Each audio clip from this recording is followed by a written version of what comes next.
when the two most popular socialites in our circle teamed up to keep a plane on the tarmac. Everyone naturally assumed it was some grand gesture aimed at me. The gossip columns and online forums were having the time of their lives with it. They were placing bets on who the heir to the Thorne fortune would eventually pick. Would it be the girl I grew up with? Or the new friend who had stormed into our lives? It was a constant debate, and honestly, the general consensus was starting to shift toward a weird angle. People were saying that given how difficult the choice was, the three of us should just be together. The comment sections were absolutely exploding with people shipping us as a throuple, flooding my notifications with their bizarre blessings and fan theories. That is, Wayne, until the paparazzi photos came out showing them carefully helping a strange, unfamiliar boy walk out of the cabin, looking at him with total adoration. At almost the exact same moment, I uploaded a photo of a wedding invitation to my public profile, tagging Ethan, the son of our family's housekeeper. My caption was simple and direct. Whatever drama you people are cooking up, leave me out of it. I posted it, and within minutes it shot straight to the #1 spot on the trending list. Internet sleuths immediately went to work digging into Ethan's social media history. They discovered that for the past year, basically every single post he made involved Chloe and Maya. There were photos of the three of them on dinner dates, trips to the coast, and him standing on the sidelines cheering them on at tennis matches. There was even a picture from a charity gala for the animal shelter I funded, where he was standing front and center, his arms draped comfortably around both Chloe and Maya. He had completely and publicly taken my spot. The internet was rightfully confused. Wait, aren't Chloe and Maya supposed to be fighting over the Thorne heir? Didn't they literally almost get into a fistfight over a dance at the winter ball last year? Am I missing something? Did the rich guy get married already and they just found a cheaper replacement? Am I the only one wondering who this Ethan guy even is? I've never seen him at any of the events. That last comment seemed to resonate with the most people. I looked at the screen, and my fingers hovered over the glass, frozen.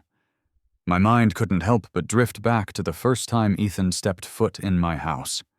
He was 16 years old, wearing a faded, oversized t-shirt, standing quietly and obediently behind our housekeeper, Mr. Henderson. He followed Mr. Henderson's lead, timidly calling me Mr. Julian. Mr. Henderson explained that severe flooding back in their hometown had destroyed their family home. His son had nowhere else to go, so he had come to the city. He begged me to let the boy stay in the staff quarters. I agreed without hesitation. I felt bad for him, knowing he grew up with very little, so I went out of my way to take care of him. I gave him a spare room, paid for his tuition at a decent local university, and even started bringing him along when Chloe, Maya, and I went out. But eventually, our 4-person outings slowly morphed into 3-person dates where I was the third wheel. I grew more and more distant from them, pushed to the periphery of my own friend group. When did it actually start? Maybe it was when I noticed my watch collection was getting smaller, one piece after another disappearing. When I finally realized it was Ethan and prepared to punish him, Chloe and Maya jumped to his defense, refusing to see right from wrong, treating me like the villain for accusing him.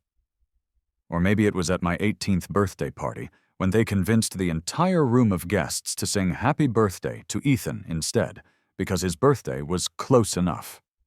Every single time, they had an excuse ready. Ethan has had such a hard life. He's never seen luxury like this before. Julian, you have had everything handed to you on a silver platter since the day you were born. You don't lack for anything. So why are you getting so worked up over sharing a little bit? Exactly. Ethan has had it rough. We just wanted to make it up to him, give him a taste of the good life. They were always in perfect sync, echoing each other as if my genuine upset was just me throwing a spoiled tantrum. In the end, they would always toss out the final silencing blow. Besides, Julian, you're the one who introduced Ethan to us. How can you be so petty with him now? I grew more and more disappointed in them, the resentment building quietly. The breaking point came 3 months ago when they invited me hiking. A sudden, violent storm hit the mountain. In the chaos, they left with Ethan, abandoning me alone on the trail. I suffered a severe cardiac episode and almost died on that mountain. When my parents found out, they were absolutely furious. They fired Mr. Henderson immediately and sent Ethan packing. The girls were livid. They stormed into my hospital room, shouting that I was sinister and cruel, threatening to cut me off socially if I didn't reverse the decision. What does this have to do with Ethan? You're just jealous that we're nice to him. Julian Thorne, when did you become so malicious? Chloe accused me, her voice shaking with anger. Maya stood right beside her, spitting out threats. Julian, Ethan has been miserable for days because of what you did. You are going to come with me right now and apologize to him. If you don't, I am never speaking to you again. In that moment, looking at them, I saw a reflection in their eyes.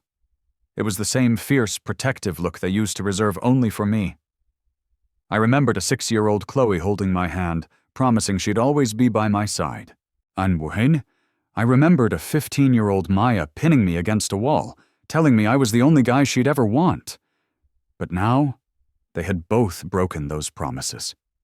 That day, lying in the hospital bed, I took out my phone and blocked their numbers right in front of them. The very next day, I agreed to the arranged date my parents had set up for me. For the next 3 months, I had zero contact with Chloe or Maya. But Ethan kept trying to reach me.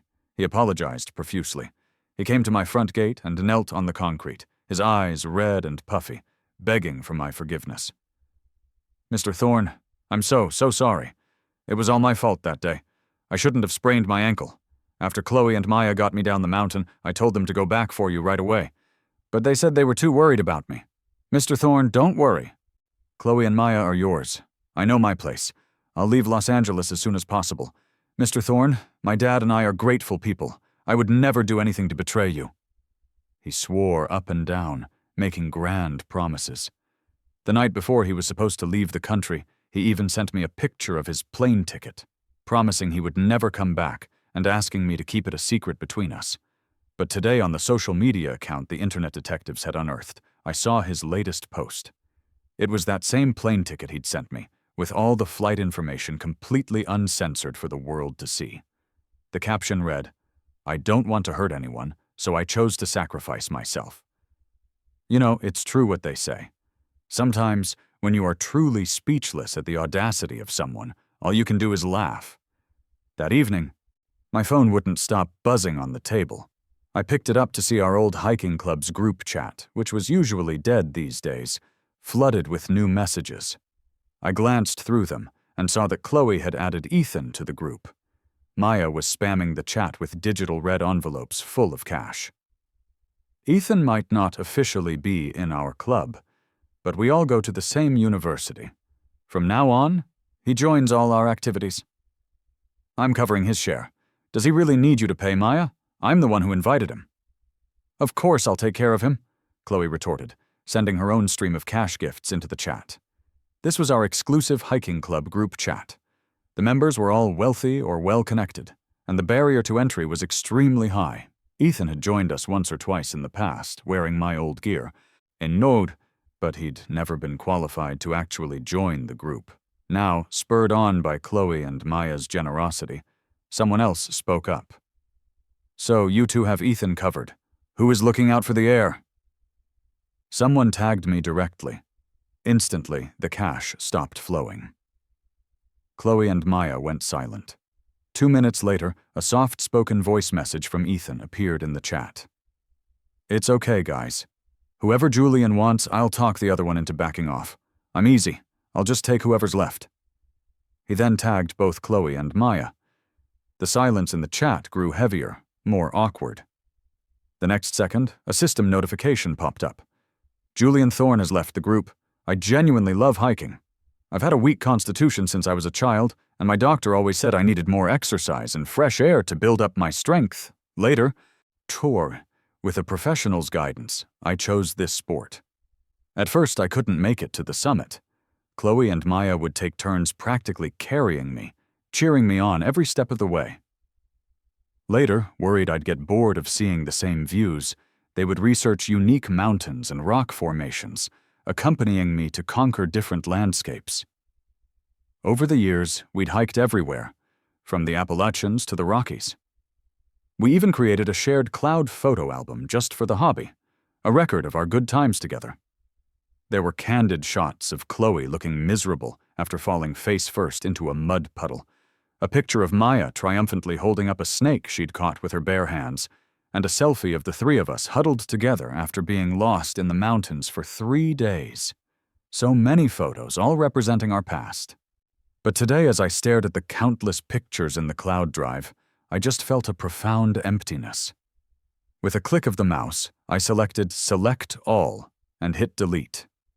I wiped them all, without a trace. I wanted a clean break from the past. I never expected that the next day Chloe and Maya would show up at my house together, looking furious. "Why did you delete all the photos? Julian, what is your problem? Are you really going to cut ties with us for good?" They questioned me in unison. I found it bizarre and gave them a strange look. I didn't want them anymore, so I deleted them. They were taking up space. Chloe and Maya both froze. There were over 200 gigabytes of photos in there. I had uploaded every single one, even painstakingly restoring old film photos from our early years. Now I hadn't saved a single one, and was dismissing it so lightly. Chloe was the first to recover. "Julian, we were just angry last time. But with Ethan in that condition, how could we just leave him?" Maya's tone was defiant. "Why are you still trying to sweet-talk him? If he hadn't been such a bully, would Ethan have tried to leave? Now he's just pulling these stunts for attention." Maya had always been impulsive, and her face was flushed with anger. Chloe bit her lip. She didn't scold me, but her face was also clouded with displeasure. She looked at me with deep disappointment. "Julian, you're both guys. Targeting Ethan like this is just despicable." "Targeting him? When did I ever target Ethan?" Sensing my confusion, Maya scoffed. "You post that stuff online, you quit the group chat, you make everyone think Ethan came between us. Isn't that targeting him? Julian, how can you be so petty? You were the one who said Ethan had it rough and told us to take care of him, and now you're jealous of him?" I finally understood. They thought the wedding invitation I posted online was just a ploy for attention.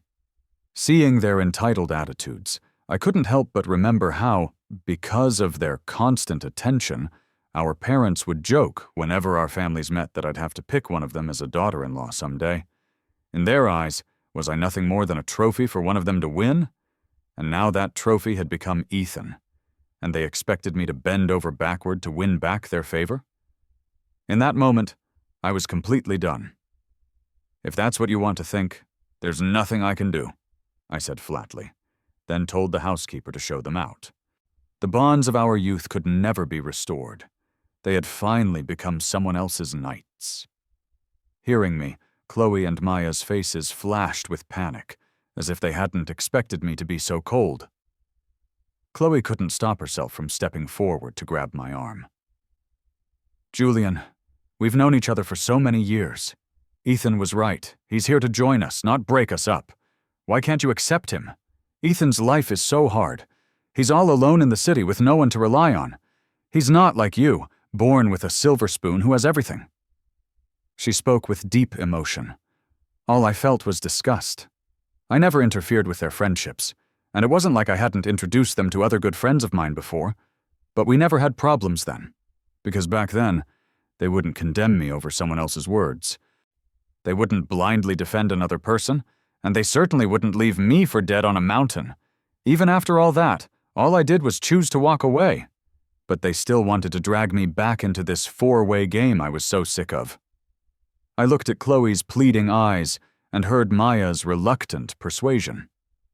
"Just apologize to Ethan with us, and the four of us can be a family again." I couldn't take it anymore. I yanked my arm back forcefully and said to them coldly, "No thanks. The three of you are better off together." Chloe stumbled back, stunned. Maya's face darkened. But before they could speak, their phones rang. They answered at the same time, and Ethan's tearful voice came through the line. "Chloe, Maya, come back quick! I cut my hand trying to cook crab, it hurts so bad." One phone call from Ethan, and Chloe and Maya were gone. As they left, they didn't even notice the festive decorations around the door, or the wedding planning materials spread across the coffee table. Not long after, Ethan's social media updated. It was a picture of Chloe and Maya's backs as they bustled around a kitchen, along with a selfie of Ethan looking pitiful with a bandage on his finger. His caption read, "They told me a klutz like me should just sit on the couch and be pampered, but I don't want either of them to work so hard." The comments were a flood of envy, saying he was a master for getting 2 heiresses to cook for him, praising him for having them wrapped around his little finger. One anonymous comment stood out. "A poser is still a poser, no matter how hard you scheme to replace the real thing." And of course, Ethan replied, "That's a really mean thing to say. Does Julian know you talk like that?" I smirked, ignored it, and went back to my wedding preparations. The day I went for my suit fitting, my best friend Ben came with me. On the way, he asked if I was sure about this. "Julian, marriage is no joke. Don't just marry some random woman to spite Chloe and Maya." Ben was still fuming about what he'd seen online, especially Ethan's latest post. His cheeks were puffed up like a blowfish. I poked one. "I've thought it through," I said with a smile. "I'll admit, over the years I had developed feelings for them. If it weren't for Ethan, I might have actually chosen one of them. But it was Ethan's arrival that made me see the truth. The affection they showed me could just as easily be given to someone else. The special treatment that was once mine alone could be shared. Chloe and Maya, neither of them was right for me, and my world didn't revolve around just the 2 of them." After hearing my explanation, Ben relaxed a bit. He slung his arm over my shoulder as we walked into the boutique, but the moment we stepped inside, both our faces changed. The suit I was trying on today was a custom piece the shop owner had specially ordered from overseas just for me, but now that priceless suit was on Ethan. Chloe and Maya stood on either side of him, showering him with praise. They treated him like a precious gem, forgetting that the spotlight didn't belong to him. Ben couldn't hold back. He lunged forward, grabbed Ethan by the tie, and yelled, "Stealing's a habit with you, isn't it? Now you're stealing Julian's suit? You think you're worthy of wearing that?" Ethan cried out in pain.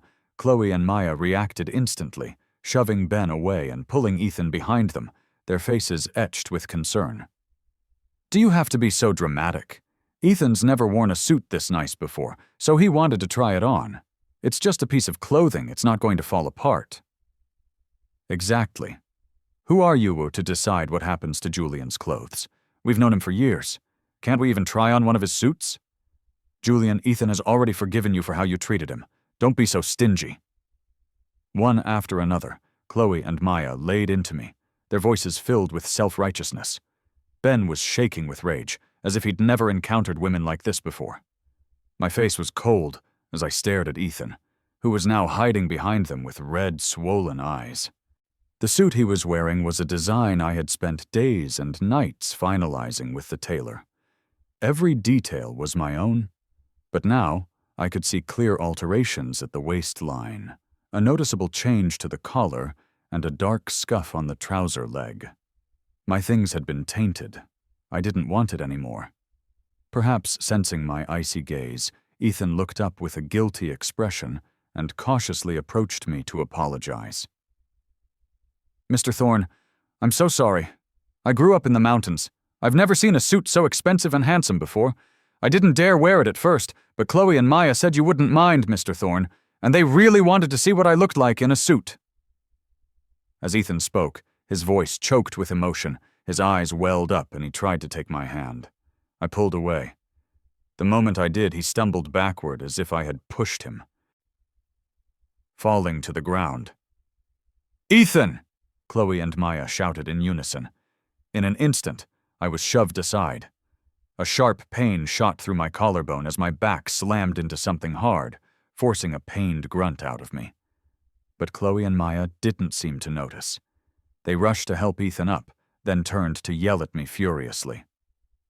"Julian Thorne, it's just a suit. You have so many designer clothes. What's the big deal if you give 1 or 2 to Ethan?" "Ethan's life is already so hard. Thanks to you, his dad lost his job and he has no money for school. Not everyone is born lucky like you. You are going to apologize to Ethan right now." Maya marched toward me, her face dark, and grabbed my arm. The movement sent another wave of pain through me. "Get off!" I seethed, kicking out at her. Ben jumped in to help, but the kick seemed to enrage Maya. She gripped my wrist like a rabid bulldog, refusing to let go, hell-bent on forcing me to apologize to Ethan today. "Julian Thorne, we've spoiled you rotten. It's made you arrogant and taught you to do nothing but bully the weak." Cold sweat poured down my face. The pain was so intense I couldn't speak. To make matters worse, Chloe was chiming in from the side. "Julian, you're going too far. First the invitation, now the suit. Maya and I have let you have your fun, but this little game has to end now." She still thought my wedding was a sham. That's why she so casually let Ethan wear my custom suit and alter my design. My arm hurt. My heart hurt more. Just as my vision started to go black from the pain, the pressure on my wrist suddenly vanished. The shadow in front of me was swept aside, and a cold, clear female voice echoed through the room. "You two have some nerve, ganging up on my fiancé while I'm not around." I looked up, and my eyes met a beautiful but icy face. I felt an overwhelming sense of security. Eleanor was the woman I was about to marry. She was also Chloe's aunt. When I saw her at the arranged meeting my parents set up, my expression was probably just as shocked as Chloe's and Maya's were now. Eleanor was 8 years older than me. When a 6-year-old me and Chloe were clinging to each other, crying about not wanting to go to kindergarten, she was already representing our school at the National Math Olympiad and taking first place. When I was 15 and scheming with Maya on how to score tickets to a huge concert, she was the concert's biggest sponsor, providing 3 front-row VIP tickets and a private car for us.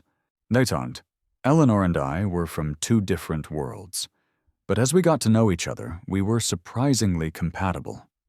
She wasn't always present like Chloe, or unconditionally supportive like Maya, but no matter how busy she was, she never missed a single step of the wedding planning.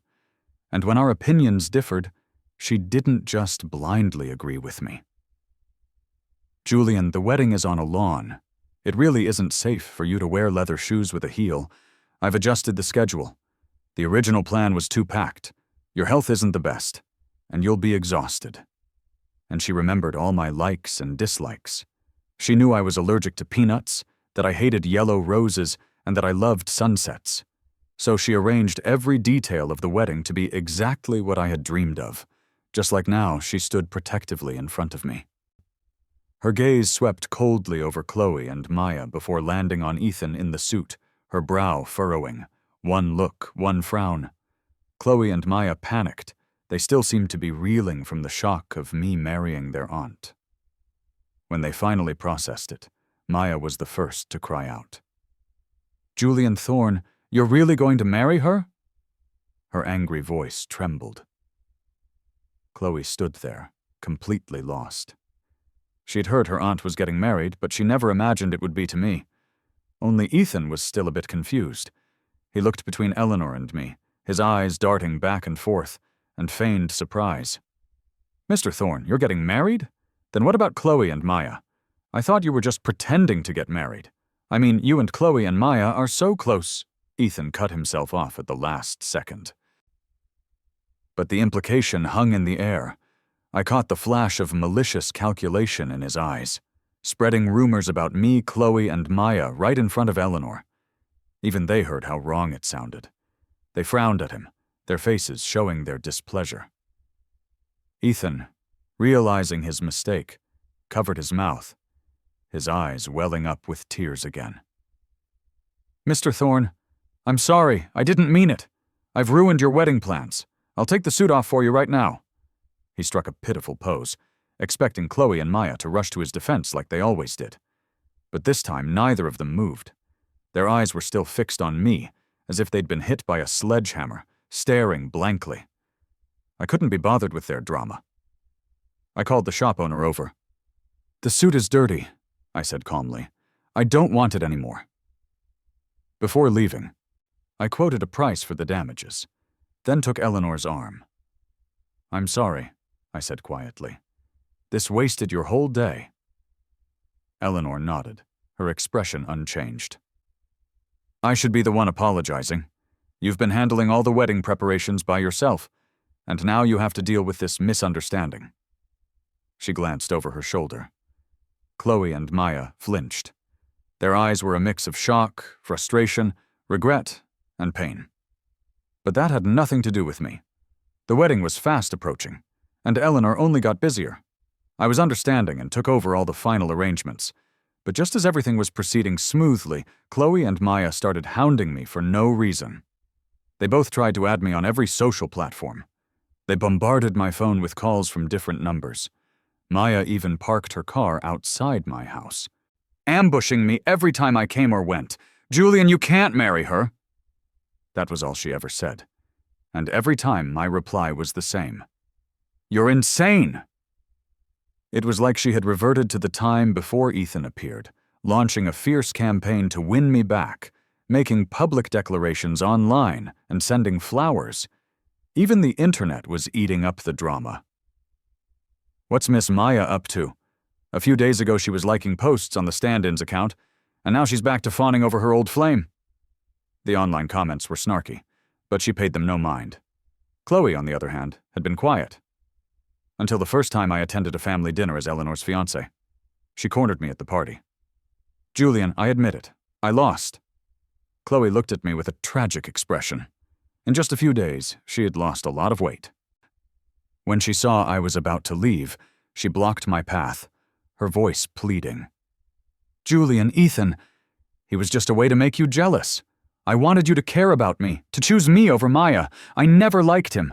The person I've always loved is you. Ever since I was 6. But then Maya showed up. You two had so much in common, you clicked so well. Sometimes I felt like I didn't even belong. So I got scared. I was afraid you'd choose her. When Ethan appeared, I deliberately competed with Maya to show him attention, to make you jealous. I thought if Maya fell for Ethan, then no one would be competing with me for you." She poured her heart out, even holding out a small ring woven from grass, something from when we used to play house as kids. Her voice cracked. "Julian, I'm not like Maya.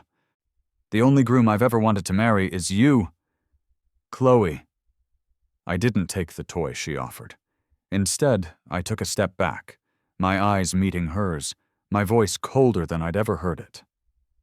"You and Maya are no different to me." Chloe froze, the color draining from her face.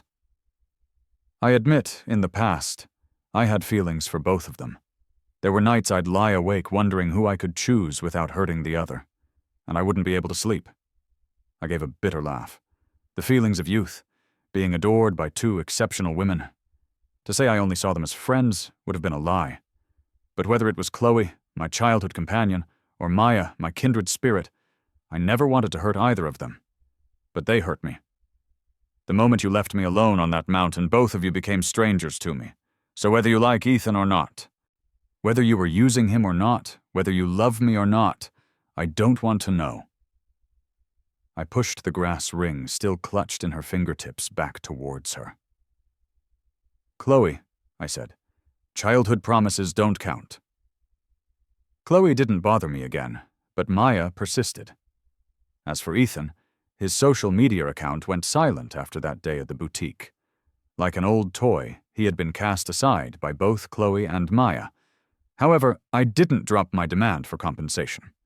A short while later, I saw Ethan and Maya arguing outside my gate. "Maya, I can't find Chloe. Can you please talk to Mr. Thorne for me? That suit. I could work my whole life and never be able to pay for it. Mr. Thorne is so rich, all his clothes are priceless. Why is he picking on a poor guy like me? And Maya, are you both abandoning me now?" Ethan's voice was choked with sobs. But Maya had lost all her former patience. She smoked a cigarette, repeatedly dodging his attempts to grab her. Finally, she seemed to snap, yelling at him. "Get lost! If it wasn't for you, Julian wouldn't be ignoring us." Ethan was stunned by her outburst. Seeing the disgust on Maya's face, he completely lost control. "Maya, you were the ones who told me to stay. Don't you have a responsibility to me? You're supposed to be good to me just like before. You're supposed to spoil me and protect me unconditionally." He couldn't accept it. It was like the little match girl seeing a beautiful vision, only to be plunged back into the cold, harsh reality. I watched them.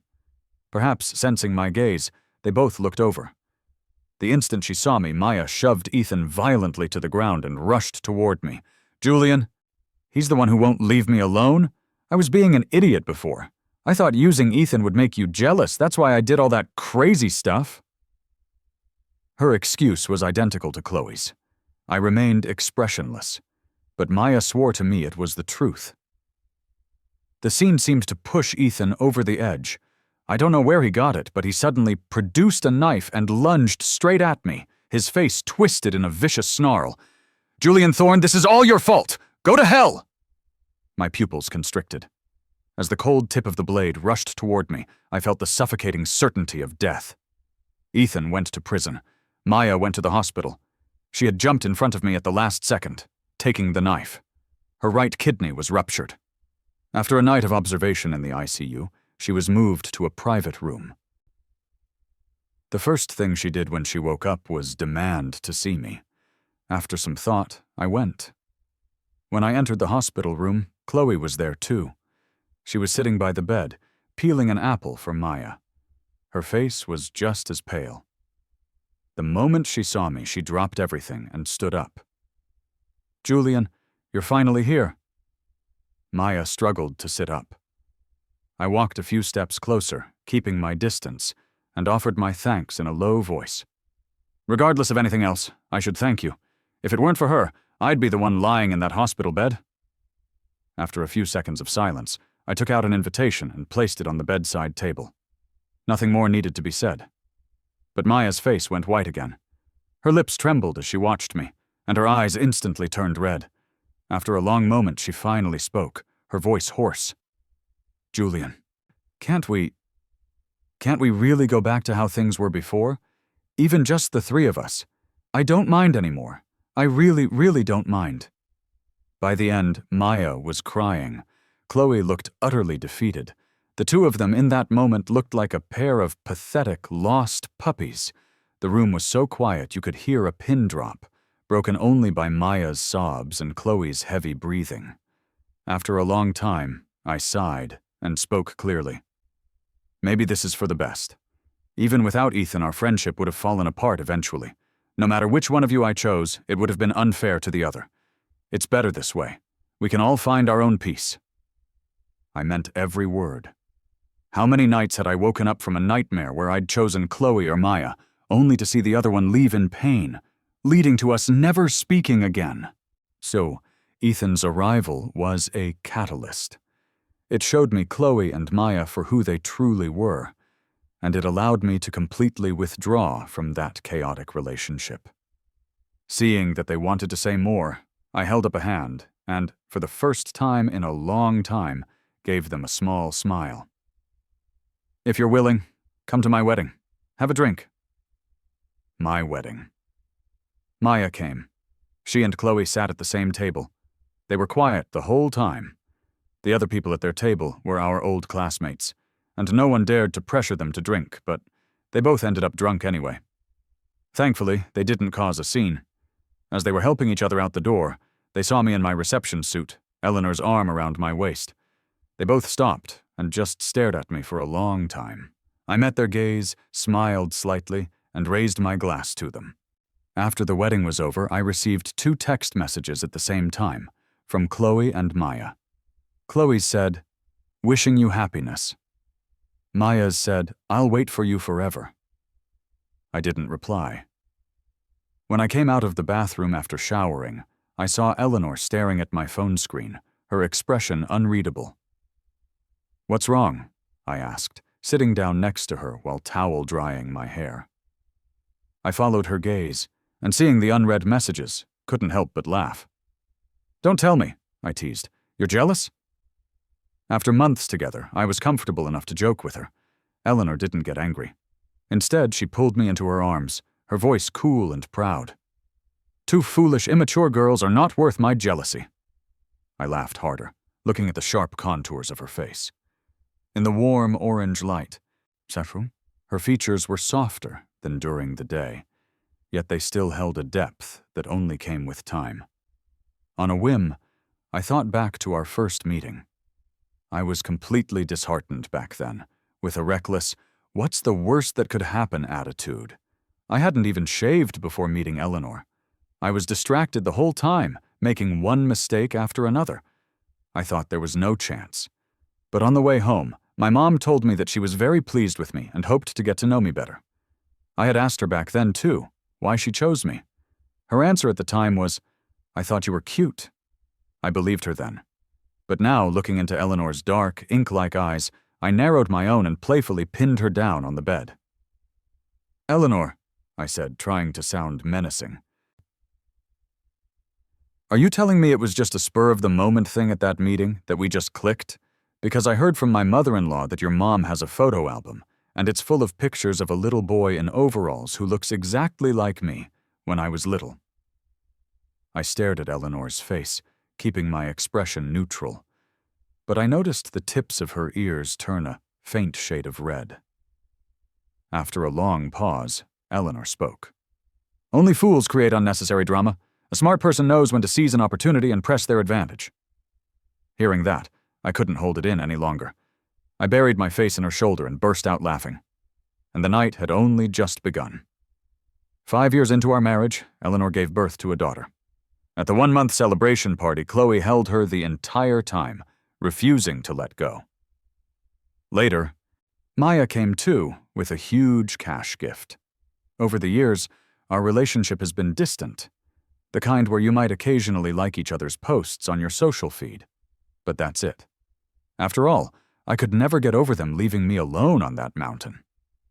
All these years, Maya remained single. Chloe, on the other hand, went from one boyfriend to the next, all different types, but never settled down. Her family went from being relieved to shaking their heads in dismay. At the party, we talked a little about the old days. Suddenly, Maya asked me, "Julian, if Chloe and I hadn't been so stupid back then, would things have turned out differently?" Maya had changed a lot over the years, becoming much more mature, but her eyes still held the same deep, persistent affection when she looked at me. I met her gaze calmly, holding my daughter. The picture of contentment. Not necessarily, because she would have made her move sooner or later. And you two, I said, were never a match for her. Maya's perspective. When I was 15, I transferred to a school in Los Angeles. The first time I heard the name Julian Thorne, it was from someone else. "Not playing ball again today?" "Nope, Julian's waiting for me." When Chloe said that, she had the dopiest grin on her face. It made me curious. Who was this Julian Thorne, this Thorne family heir everyone at school was whispering about? So one day, out of curiosity, I went with Chloe to the school gate. One look. I was done for. Julian. He really was a prince among men, impossibly handsome. And he loved adventure, astronomy. It was like I had found my soul's muse. But as we all spent more time together, I could feel Chloe's hostility. She liked Julian too. Of course she did. They were childhood sweethearts. Friends since they were 6. In this relationship, I was the outsider, the intruder. So Chloe and I got into a fight. A bad one. We both ended up in the same hospital room for 2 weeks. That time, Julian's eyes were red with anger. He sat between our beds, his voice hoarse, yelling first at me, then at her. He finally threatened that if we ever hurt ourselves like that again, he would cut ties with both of us for good. Hearing that, I was actually pretty happy, because he yelled at me first. After that, Chloe and I reached an unspoken agreement. We wouldn't fight in front of Julian, but in private, we were rivals. Everyone could see we both liked Julian, and Julian knew it too. I could feel him carefully trying to maintain a balance between the three of us, and not wanting to hurt either of us. But I also knew the truth. This relationship of ours, one of us would eventually have to leave. I didn't want it to be me, and neither did Chloe. Later, we both decided independently to break that balance. We used the housekeeper's son, that outsider, to create the illusion that we were both betraying Julian. We wanted to force his hand, make him choose. I don't think I was being cruel. Julian was just too kind. The first time I saw Ethan, I knew he was a schemer. And sure enough, it wasn't long before he was trying every trick in the book to charm us and drive a wedge between the three of us. But Chloe and I just went along with it. But then we took it too far. Neither of us ever imagined that in Julian's heart, this wasn't a choose one of two game. He disqualified both of us at the same time. And no matter how hard I tried afterward, I could never win him back. All these years, I've never been able to let go. I know Chloe hasn't either. Even with her constantly changing boyfriends. It's just a way of lying to herself. I looked down on it, but I also desperately hoped that if I just held on, I might get another chance. That lasted until I attended the party for Julian's daughter. I asked the question that had been buried in my heart for so many years. I wanted to know, if I hadn't been so stupid back then, would he have chosen me? He smiled, and he gave me his answer. It was only in that moment that I truly understood. In Julian's heart, Chloe and I really were the same. He might have felt something, but it was never enough to make him fall in love. Some things, some destinies, they're just meant to be.